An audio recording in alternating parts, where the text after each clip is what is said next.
Hey friends, welcome back to my channel. आज की इस वीडियो में डिस्कस कर रही हूँ आपके साथ 33 जीएसटी काउंसिल मीटिंग की उम्मीदें।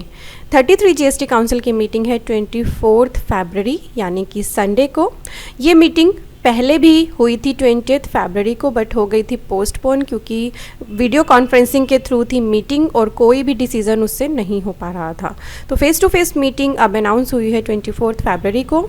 इस मीटिंग में क्या उम्मीदें हैं, क्या विचार विमर्श होने वाला है मीटिंग में, ये डिस्कस करूंगी मैं आपके साथ इस वीडियो में। अगर आपको अच्छी लगे तो लाइक करने के साथ साथ ही शेयर ज़रूर करिएगा और जानने के लिए जुड़ रहेगा इस वीडियो के एंड तक। So let's start. Latest updates के लिए सब्सक्राइब करें सीए गुरुजी चैनल को, बेल आइकन पे क्लिक करें सभी नोटिफिकेशंस के लिए, और ये करना बिल्कुल फ्री है। इस मीटिंग का मेन मुद्दा रहेगा real estate sector. Real estate sector की अगर हम बात करते हैं तो आपको ये समझ लेना चाहिए कि ये चीज़ हर एक पर्सन को अफेक्ट करती है, क्योंकि घर बाय करना, घर खरीदना हर एक का सपना होता है, और अगर वो अफोर्डेबल हो जाए तो उससे अच्छी बात कुछ भी नहीं हो सकती। तो रियल एस्टेट सेक्टर में इस वक्त यही मेन चीज़ है कि जीएसटी के रेट कुछ जगह पे कम हो जाए। तो मेन फोकस रहेगा इस मीटिंग का रियल एस्टेट सेक्टर के लिए। हो सकता है कुछ अनाउंसमेंट्स हो जाएँ। तो हम लोग जो एक्सपेक्ट करें, जो मीटिंग का एजेंडा रहेगा वो है, पहला, to decide whether or not to bring the supply of residential properties under the composition scheme. Supply of residential properties को कंपोजिशन स्कीम में लाने के लिए कुछ बातें पिछली जीएसटी काउंसिल की मीटिंग में की गई थी, और उसकी फाइनल रिपोर्ट इस बार सबमिट की जाएगी 33 जीएसटी काउंसिल मीटिंग में कि क्या ऐसा करना है या नहीं। तो बहुत ज़्यादा उम्मीद है इस मीटिंग में, देखते हैं क्या ये पॉसिबल होगा या नहीं। नेक्स्ट एक्सपेक्टेशन भी रिलेटेड है रियल एस्टेट सेक्टर से ही।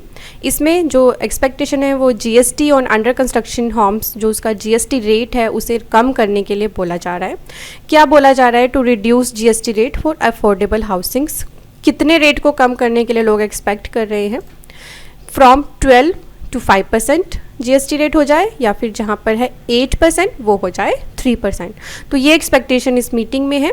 पर यहाँ पे आपको एक चीज़ बताना चाहूँगी कि अरुण जेटली ने एक बार स्टेटमेंट दी थी कि जीएसटी के रेट्स को बार बार रिड्यूस करना हमारे लिए बड़ी प्रॉब्लम है। हम अब जीएसटी रेट्स को तभी रिड्यूस करेंगे जब हमें लगेगा कि जीएसटी का रेवेन्यू स्टेबल हो गया है।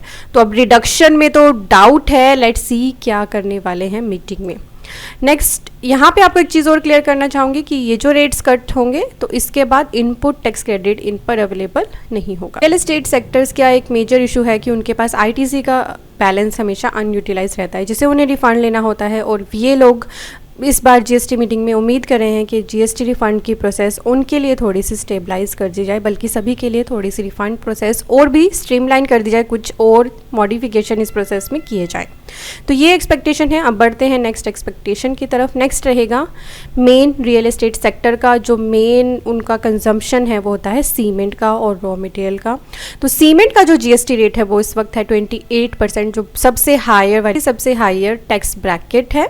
तो सीमेंट अभी 28% की टैक्स ब्रैकेट में है, और अब उम्मीद की जा रही है कि इसे 18% कर दिया जाए। साथ ही लॉटरी के लिए भी जीएसटी रेट रिडक्शन 28% to 18% की उम्मीद की जा रही है। नेक्स्ट उम्मीद है ड्यूटी ड्रॉबैक की। एक्सपोर्टर्स के लिए थोड़ी सी राहतें कम हैं।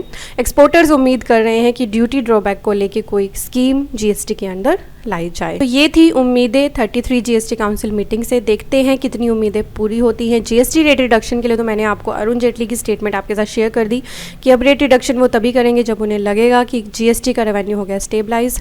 आपको क्या लगता है कौन से डिसीजन हो पाएंगे, कौन से डिसीजन और होने चाहिए जो इस मीटिंग के एजेंडा में नहीं है, वो भी आप मेरे साथ डिस्कस करिएगा कमेंट करके, और आपको कैसी लगी है ये वीडियो मुझे कमेंट करके बताइएगा।